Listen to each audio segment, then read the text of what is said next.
জিলা পৰ্যায়ৰ ইণ্টাৰভিউ 16 আগষ্টৰ পৰা আমি আৰম্ভ কৰিম আৰু 5 ছেপ্টেম্বৰত আমি এই ইণ্টাৰভিউটো সমাপন কৰিম।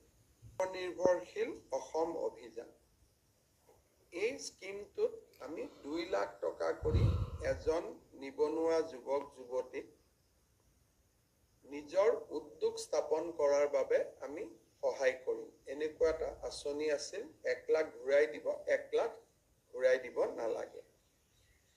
তাৰে যিটো প্ৰথম পৰ্যায়ৰ ইণ্টাৰভিউ আছিলে, সেই ইণ্টাৰভিউটো সমাপ্তি হ'ল।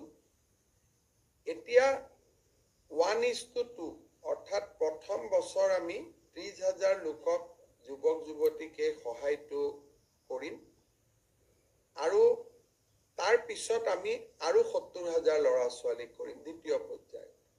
প্ৰথম পৰ্যায়ৰ যিটো 30,000 ল'ৰা ছোৱালীক আমি সহায় কৰিম, তেওঁলোকৰ জিলা পৰ্যায়ৰ ইণ্টাৰভিউ 16 আগষ্টৰ পৰা আমি আৰম্ভ কৰিম আৰু 5 ছেপ্টেম্বৰত আমি এই ইণ্টাৰভিউটো সমাপন কৰিম আৰু 30 ছেপ্টেম্বৰত আমি 30,000 যুৱকক 2 লাখ টকাৰ যিটো আঁচনি, সেই আঁচনিৰ অংশসমূহ আমি বিতৰণ কৰিম আৰু জিলা উপায়ুক্তসকলৰ লগত এই বিষয়ে আমি ডিটেইল আলোচনা কৰিলোঁ, যাতে কোনো ক্ষেত্ৰতে ক'তো খেলি মেলি নহয়।